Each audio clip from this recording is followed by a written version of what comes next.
करते हैं। इक्विटी आपका एक फेवरेट एसेट क्लास है। ये बेसिक अगर फैक्टर्स पे ही सिर्फ ध्यान दिया जाए तो हमारी इकोनॉमी लगातार ग्रो कर रही है। ये एक बहुत बड़ी बात है भारत के लिए, एक फख्र की बात। दूसरा, उस पॉपुलेशन का भी एक मेजर हिस्सा जो है which is the main consumer, that is the young generation. Solar units का 2 से ₹2.5 में ऑप्शन हो गया। ये इक्विटी के जो रिटर्न्स हैं विल बी मेंटेन, बल्कि दे विल गो बेटर। जैसे कि जब भी डिस्कशन होता है तो इक्विटी का ही हम हमेशा बात करते हैं, हमेशा चर्चा करते हैं। इक्विटी आपका एक फेवरेट एसेट क्लास है, पर आपको ऐसा क्यों लगता है कि आने वाले जो 20-25 साल है उसमें इंडियन इक्विटीज जो रिटर्न पास्ट में दिए हैं 15-20%, बहुत सारे म्यूचुअल फंड हाउसेज ने, इनफैक्ट सेंसेक्स के रिटर्न भी नियरली 15% के आसपास है, आपको ऐसा क्यों लगता है कि रिटर्न आगे आने वाले 20-25 साल में भी सिमिलर ऐसे रिटर्न आएंगे? ऐसा आपको कैसे लगता है? तो बेसिकली राकेश, इसके कुछ फंडामेंटल रीजंस हैं और वो ऐसे रीजंस हैं कि जो किसी लेमैन को भी आराम से समझ में आ सकते हैं। इनमें सबसे पहला रीजन है कि जो इंडिया की पॉपुलेशन ग्रोथ है, so that has become an asset for India in 2 terms. एक तो हम नंबर्स में भी सबसे ज्यादा है वर्ल्ड में, हमारी ग्रोथ लाइक इट्स कंटिन्यूअस, और ऐसा माना गया कि 2047 तक भी हमारी पॉपुलेशन लगातार ग्रो करेगी। दूसरा, उस पॉपुलेशन का भी एक मेजर हिस्सा जो है which is the main consumer, that is the young generation, जो कि 40 से 50% इंडिया की पॉपुलेशन का हिस्सा है। वो सबसे बड़ा हिस्सा है वर्ल्ड में। हम सबसे ज्यादा यंगेस्ट लोगों को अपने इंडिया में हमारे पास है। So we are so blessed, right? So एक ये बहुत बड़ा major factor. So these people are assets basically. These people are asset, और क्योंकि Indian economy consumer driven economy है और जहां कंजम्पशन होता है वहीं ग्रोथ आती है। Equity is all about the profits of different companies. और प्रॉफिट्स कहां से आते हैं? जब कंजम्पशन होता है, जब लोगों की सेल बढ़ती है, कंपनीज की सेल बढ़ती है, और सेल का बढ़ती है तो पॉपुलेशन बढ़ेगी। दूसरा, इंडिया में अगर आप ध्यान से देखें लगातार पावर की डिमांड बढ़ रही है।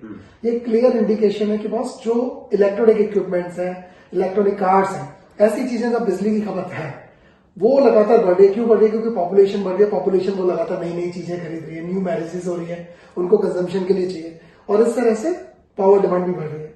Same way infrastructure demand, roads जिस तरह से पहले बनते थे आज उनके बनने की जरूरत बहुत ज्यादा बढ़ चुकी है, क्योंकि रोड्स की डिमांड, और रोड्स ने क्या किया है, वो जो ग्रोथ है ना उसको फ्यूअल कर रहा है। रोड जब रोड अच्छे होते हैं तो लोगों का ट्रांसपोर्टेशन मूवमेंट अच्छा होता है।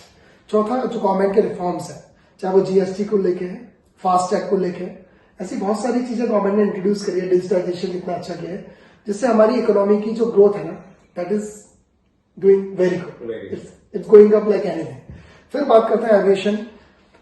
कुछ साल पहले तक पूरे भारत में 500 जहाज थे, हमारे यहाँ 500 जहाज थे जो डिफरेंट फ्लाइट्स के लिए यूज होते थे। तब मैंने देखा, एक डाटा आया था इकोनॉमिक टाइम्स में, कि तब भारत के डिफरेंट कंपनीज ने मोर देन 500 फ्लीट्स को ऑर्डर किया हुआ था, विच मीन्स कि 500 जहाज हमने इतने साल बाद हमने इकट्ठे किए थे और 500 से ज्यादा हमने एक ही साल में ऑर्डर कर दिया।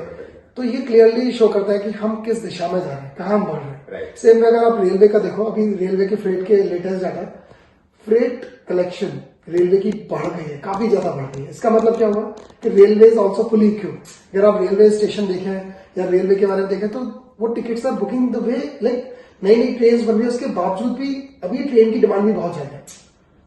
तो ये क्लियरली शो कर रहा है कि ये बेसिक अगर फैक्टर्स पे ही सिर्फ ध्यान दिया जाए तो हमारी इकोनॉमी लगातार ग्रो कर रही है, जिसका सीधा सीधा इम्पैक्ट इक्विटी पे पड़ना है। तो इसीलिए इक्विटी के जो रिटर्न्स हैं दे विल बी मेंटेन, बल्कि दे विल गो बेटर, क्योंकि आगे आने वाले टाइम में जो जिस तरह से एआई आ रहा है, राइट, तो cost of business operations is going to be lower.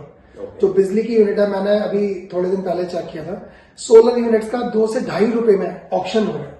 इसका मतलब क्या है कि जहां बिजनेस ₹6, ₹8, ₹10 खर्च करता था और डीजल इंजन पे काम करता था, आज क्योंकि बिजली की जो सप्लाई है वो भी बहुत अच्छी तरह से मेंटेन करता है। आपको जान के बड़ा आश्चर्य होगा कि भारत ऐसा देश बन चुका है जहां 50% से ज्यादा एनर्जी आज की डेट में रिन्यूएबल एनर्जी बन गई है, यानी कि solar, wind, hydro, nuclear, these all are like the combination of renewable energy, और जो 50% से ज्यादा हो गए।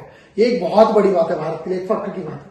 तो ये सारी चीजें इकोनॉमी को फ्यूल कर रही है, तो इसीलिए इक्विटी का तो लाइक ऐसा होना बहुत ज्यादा लाजमी है। एक और एज है इसमें जिसको डेमोग्राफिक डिविडेंड कहते हैं। सो डेमोग्राफिक डिविडेंड का मतलब क्या है? आपने पॉपुलेशन बोला, 1980s में यही पॉपुलेशन हमारे लिए एक किस्म का बर्डन था। आज अच्छी चीज क्या हुई, हमारा पर capita income has gone up, that is nearly $3,000 पर पर्सन के हिसाब। सो बेसिकली ये भी इंडिकेट कर रहा है कि हमारी इकोनॉमी ग्रो कर रही है, क्योंकि per capita income is the reflection of economic growth. So हमारी आमदनी बढ़ी है, आमदनी जब कहीं पे भी किसी की बढ़ती है तो फिर आपका जो स्पेंडिंग है वो वो भी बढ़ना बढ़ता शुरू होता है। एज एन कंट्री हमने बोला कि India is a consumption driven economy, तो जैसे जैसे मेरा कंजम्पशन बढ़ेगा, और कंजम्पशन कौन बढ़ाते हैं? कंजम्पशन हमेशा यंगस्टर्स बढ़ाते हैं। मेरी टोटल पॉपुलेशन का नियरली 50% पॉपुलेशन ऐसा है those who are ranging between a age of 10 साल से लेके 35, 40, 45 तक के एज के लोग हैं। ये वो लोग हैं जो खर्चों को बढ़ाने में, कंजम्पशन बढ़ाने में सबसे बड़ा कॉन्ट्रीब्यूशन इन लोगों को होता है। एंड बाई 2050, बाई 2047 ये लोग क्या होंगे, ये 2047 तक ये वाला जो पॉपुलेशन है ये actually at the maturity of its age होगा। तो वहां तक इंडियन इक्विटीज या इंडियन इकोनॉमी या जो कंजम्पशन पैटर्न है वो एट इट्स हाई होगा। जब वो हाई होगा नेचुरली जो तो इकोनॉमी अच्छा करेगा, इकोनॉमी अच्छा करेगा तो आपकी इक्विटी नेचुरली अच्छा करती रहेगी। So till then we can expect a return of 12 to 15% kind of return from the Indian equities. Thank you.